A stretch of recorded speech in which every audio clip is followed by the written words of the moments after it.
जहां एक तरफ इलेक्शन पास आते आते सचिन पायलट बनाम मुख्यमंत्री अशोक गहलोत का शीत युद्ध अब गर्माता जा रहा है, वहीं दूसरी तरफ अब पुरजोर तरीके से देखने को यह मिल रहा है कि ये दोनों ही चुनाव की तैयारियां अपने अपने तरीकों से कर रहे हैं। जहां एक तरफ मुख्यमंत्री गहलोत दिखा रहे हैं, बता रहे हैं, जता रहे हैं और गिना रहे हैं सरकार की उपलब्धियां और सरकार के किए गए कामकाज, तो वहीं दूसरी तरफ सचिन पायलट जनता में अपना दबदबा और भी पुरजोर तरीके से बढ़ा रहे हैं। सचिन पायलट ने यह साफ कर दिया है कि आने वाले दिनों में वो कई सारी बड़ी जनसभाएं करने वाले हैं और इन जनसभाओं का पूरा मैनेजमेंट जो उनके करीबी हैं वो लोग देखेंगे, जिसमें से राजेंद्र गुड़ा भी एक है।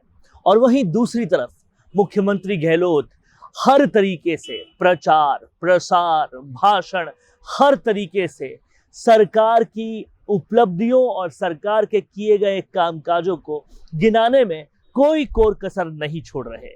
अब देखना यह होगा कि तैयारी तो दोनों कर रहे हैं, ये तैयारी का अंजाम क्या होगा और इस तैयारी का आयाम क्या होगा, क्योंकि एक तरफ जहां नेतृत्व परिवर्तन होता हुआ नजर तो नहीं आ रहा, लेकिन वहीं दूसरी तरफ सवाल ये उठ रहा है कि अगर सचिन पायलट जनता में अपना दबदबा और ज्यादा स्ट्रॉन्ग कर रहे हैं, लोकप्रिय तो वो पहले से बहुत हैं, लेकिन और भी ज्यादा अपनी जनता में जो पकड़ है वो मजबूत कर रहे हैं, तो इसका क्या इंटेंशन है? क्योंकि जनता में पकड़ मजबूत करने का साफ तौर पे मतलब है कि सचिन पायलट को और बड़ा प्रोजेक्ट किए जाने की उम्मीद है और सचिन पायलट कुछ बड़ा प्लान कर रहे हैं। और वहीं दूसरी तरफ अगर मुख्यमंत्री गहलोत की तैयारी कर रहे हैं कि वो अपने नाम से, अपनी तस्वीरों से, अपने जरिए सरकार की गई कामों को बता रहे हैं, तो उनकी भी मंशा साफ है कि आने वाले वक्त में भी नेतृत्व वही करेंगे।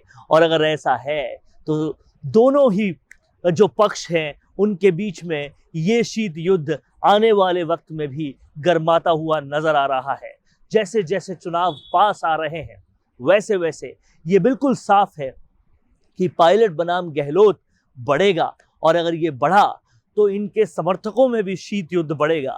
और ऐसे में नुकसान अगर किसी का होगा तो वो सबसे ज्यादा होगा कांग्रेस पार्टी का। कांग्रेस पार्टी का नुकसान न सिर्फ राजस्थान, न सिर्फ शहर, न सिर्फ कस्बों के लेवल पर होगा, बल्कि पूरे देश के लेवल पर भी होना पूरी तरह से संभव है। और वहीं दूसरी तरफ अगर किसी का इसमें सबसे ज्यादा फायदा होता है तो वो है बीजेपी का। बीजेपी ने अपोजिशन की भूमिका कहीं पर भी नहीं निभाई, लेकिन उनको जो फायदा मिल रहा है वो कांग्रेस की इसी लड़ाई का मिल रहा है। वो फायदा पूरी तरीके से मिल रहा है जो कांग्रेस के बीच ये अंतरकलह है उसका। और अगर इसी तरीके से दोनों अपनी अलग अलग तैयारी करते रहे तो ये अंतरकलह और बढ़ेगी, दोनों के कार्यकर्ताओं में भी बढ़ेगी, दोनों के पक्षों में भी बढ़ेगी। और अगर ये अंतरकलह बढ़ती रही तो फिर इसका रिजल्ट जो है वो कांग्रेस के लिए काफी घातक साबित हो सकता है। लेकिन समझने वाली बात यह है कि सचिन पायलट अगर अपना दबदबा बढ़ाते हैं या किसी भी तरह के इंटेंशन के लिए काम करते हैं तो उनको गलत नहीं साबित किया जा सकता, क्योंकि उन्होंने बहुत धैर्य रखा है। उनके धैर्य की हर वक्त परीक्षा ली गई है, उनके धैर्य की इतनी परीक्षा ली गई है कि सब्र का बांध आखिरकार तो कहीं ना कहीं टूटेगा ही। वहीं दूसरी तरफ सरकार चाहे अपनी कितनी भी ज्यादा कामकाज गिना दे, लेकिन सरकार के जो विफलताएं हैं वो अपने आप ही सर चढ़कर बोल रही है। सरकार की विफलताएं चाहे पेपर लीक मामले में हो, चाहे भ्रष्टाचारों के मामले में हो, चाहे ट्रांसफरों के मामले में हो, चाहे नित नए कीर्तिमान छू रही हो, जैसे जोधपुर पॉल्यूशन में अब पूरे देश में 10वें नंबर पर आ गया है, क्राइम रेट बढ़ रही है, महिला अत्याचार बढ़ रहा है, ये सारी बातें चीख चीख कर रोजाना जनता के बीच में जा रही है। ऐसे में सवाल ये उठता है कि ये जो विफलताएं हैं वो विफलताएं भी मुख्यमंत्री गहलोत के नेतृत्व में ही हुई है।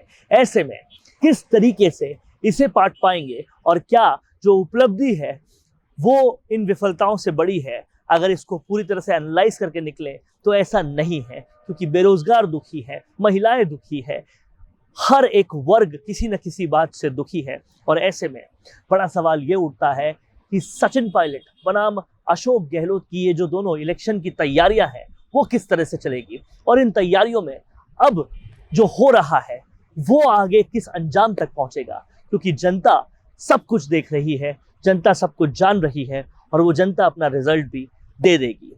आप सभी देख रहे हैं राजस्थान संवाद। कैसा लगा आपको हमारा ये वीडियो, हमें पूरी तरह से कमेंट करके बताएं, और अगर आपको ये वीडियो अच्छा लगा है तो लाइक करें, शेयर करें और सब्सक्राइब करें। नमस्कार। हेलो एवरीवन, मैं रुचिका और मैं मौजूद हूँ एक बहुत खास इन्फॉर्मेशन के साथ। जैसा हम सब जानते हैं कि आज के दौर में पूरी दुनिया इंटरनेट में बस समाई जा रही है, जहाँ हर कोई दिन भर बस अपने मोबाइल में पूरी दुनिया के साथ जुड़ा रहता है। तो चलिए इस इंटरनेट की दुनिया से जुड़ी एक खास बात के बारे में जानते हैं, जहाँ आज हम आपके साथ वीडियो मार्केटिंग के बेनिफिट्स के बारे में कुछ खास बात शेयर करेंगे। अगर आप अपनी कोई सर्विस और प्रोडक्ट का ऐड करना चाहते हैं तो हमारे साथ जुड़कर बहुत आसानी से ये कर सकते हैं। वीडियो मार्केटिंग एक ऐसा जरिया है जहां आप बिना किसी झंझट और टेंशन के आसानी से ऐड कर सकते हैं। वीडियो मार्केटिंग के बहुत से फ़ायदे हैं। सबसे खास बात यह है कि आप टाइम को काफ़ी ज़्यादा सेव कर सकते हैं और बहुत आसानी से कंपनी या बिजनेस से जुड़े हुए इन्फॉर्मेशन मार्केट या क्लाइंट तक आसानी से पहुंचा सकते हैं, और इस काम में हम आपको पूरा सपोर्ट करेंगे। तो आप आज ही संपर्क करें और जुड़ जाइए दिए गए इस नंबर पर, और आज ही वीडियो मार्केटिंग के लिए जुड़े मिशी मीडिया सोल्यूशन के साथ।